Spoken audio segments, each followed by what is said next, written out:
Saludos a todos y bienvenidos a este nuevo módulo del curso Intervención Psicológica en Crisis. Mi nombre es Mariano Navarro Serer y soy psicólogo clínico especialista en duelo e intervención psicológica en emergencias. Este nuevo módulo lleva por título Vivencia de la crisis como experiencia de crecimiento personal. Quiero transmitir con él que cualquier situación traumática puede convertirse en una experiencia de crecimiento.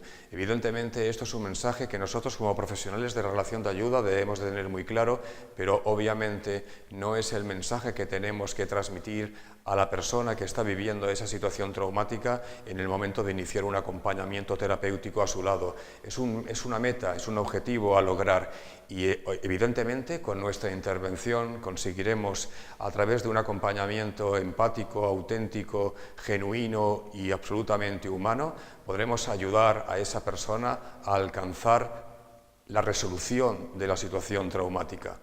La vida es un proceso de constantes crisis. Tenemos infinidad de situaciones críticas que afrontar a lo largo de nuestra vida y cada uno de nosotros lo hace de una manera distinta. De hecho, un concepto importante en psicología es el que nos habla de las diferencias individuales. Todos somos iguales ante determinadas situaciones y todos somos diferentes ante una misma situación también. Es decir, es importante resaltar lo que yo siempre intento transmitir cuando hablamos de crisis. Las personas somos únicas y cada una de nosotros llevamos a nuestra espalda una mochila que evidentemente nos hace sujetos únicos. ¿Qué es lo que cargamos en esa mochila? Pues cargamos nuestro sistema de creencias, nuestro sistema de valores, nuestras experiencias previas con el dolor, con la enfermedad, con el sufrimiento, con la muerte. Cargamos también nuestros mecanismos de afrontamiento. Cargamos también la educación que hemos recibido en la sociedad donde hemos crecido y cargamos toda una serie de determinantes que nos hace sujetos únicos. En base a esto, cada experiencia se vive de una manera diferente. Hay situaciones, como digo, donde todo el mundo podemos actuar de una manera similar. Por ejemplo, si estando en un cine empezara a temblar las paredes, a caerse el techo y notáramos que algo extraño está sucediendo, lógicamente la mayoría de nosotros, arrastrado por su instinto de supervivencia, lo que haría es buscar un lugar donde su vida no corriera peligro.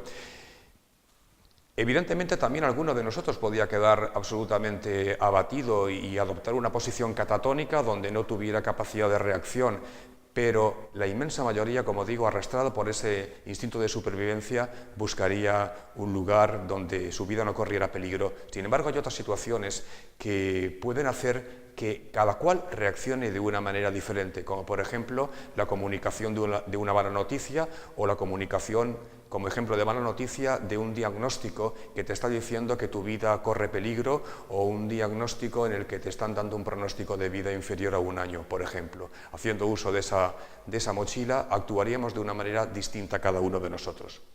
Si tuviéramos que definir qué es una crisis, podríamos explicarlo de esta manera: una situación en la que un sujeto amenaza a un sujeto con alterar su equilibrio personal. El afectado debe poner en funcionamiento todas sus estrategias de afrontamiento para poder salir de ella fortalecido personal y emocionalmente. Ejemplos de crisis hay muchos. Cualquier pérdida nos empuja a vivir una situación que tenemos que elaborar y evidentemente es una situación crítica en el momento. La comunicación, como hemos dicho antes, de una enfermedad es un ejemplo claro. Lo que tenemos aquí, evidentemente, es una situación de crisis total, sobre todo si soy yo el que está encamado en esa cama de una unidad de cuidados intensivos o es cualquiera de mis seres queridos que está debatiéndose entre la vida y la muerte. De momento parece que toda mi vida se tambalea y que ya pierdo el control de mi existencia debido al mazazo que la vida me ha puesto delante. Fíjense que aquí tenemos el ejemplo de un adulto ingresado en una unidad de cuidados intensivos, pero esto también sucede lamentablemente. Los niños también enferman, los niños también mueren. Y la vivencia de una enfermedad grave en un niño o la vivencia de la muerte en un niño, sin duda es una experiencia de crisis emocional absolutamente devastadora que se va a necesitar en muchos casos la ayuda psicoterapéutica o el acompañamiento de un profesional para poder trabajar esta vivencia y poder de nuevo retomar las riendas de tu vida para afrontar correctamente esta situación. Tanto adultos como niños podemos enfermar y podemos morir. Este cuento lo dice claramente. Es un cuento sufí donde nos habla de un hombre rico que pidió a Sengai que escribiera algo para la prosperidad continua de su familia, de manera que pudiera atesorarse de generación en generación. Sengai cogió una hoja de papel y escribió: el padre muere, el hijo muere, el nieto muere. El rico entonces se encolerizó y dijo: te he pedido que escribas algo para la felicidad de mi familia, ¿por qué te lo tomas a broma? No bromeo, explicó Sengai. Si antes de que mueras muriera tu hijo, te apenarías mucho. Si tu nieto perece antes que tu hijo, a los dos se os rompería el corazón. Si tu familia, generación tras generación, desaparece en el orden que te he dicho, seguirá el curso natural de la vida, y a eso llamo yo la verdadera prosperidad.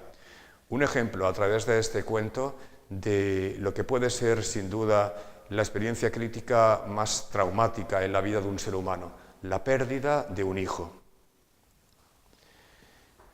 Cualquier situación crítica nos hace sentir como si de repente la vida nos arrebatara las riendas de nuestro control y de repente nos vemos abandonados, nos vemos perdidos en un laberinto de emociones, en un laberinto donde no sabemos cuál es el camino correcto para salir, en un laberinto en el que estamos sometidos a una gran cantidad de sensaciones, de emociones, de dolor, de tristeza, de duda, de angustia, de preocupación, de miedo, de frustración, de rabia, etcétera, etcétera, etcétera.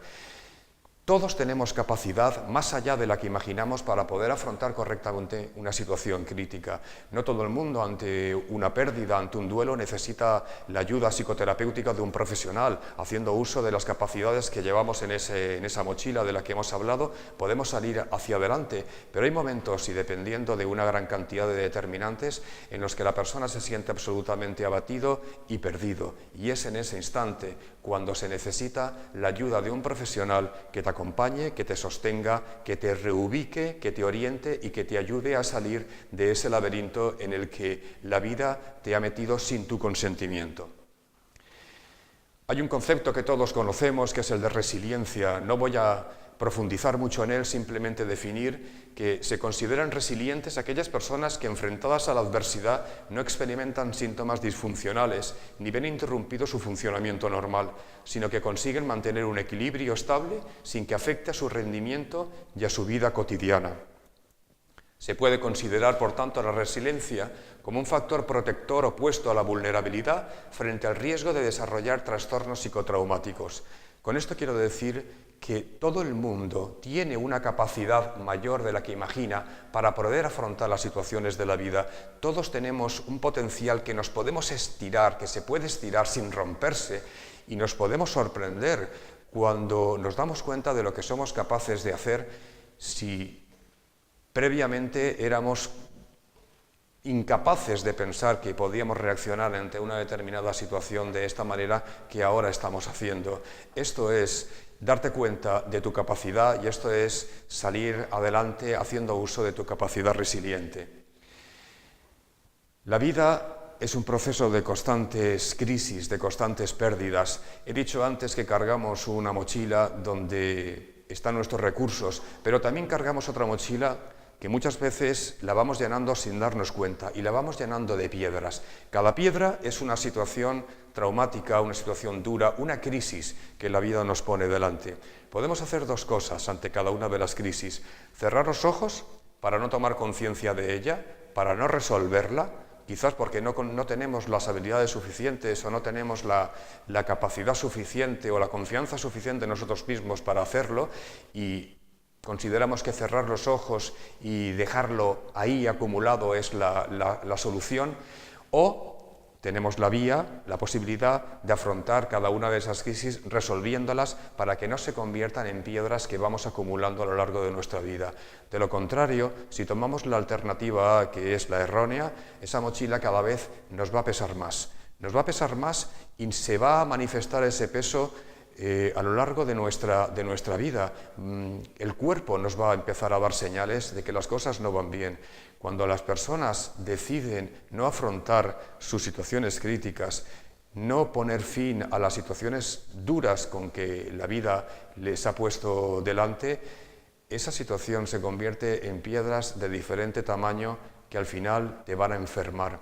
Y te van a enfermar hasta el punto de que puede llegar el momento en el que te aplasten.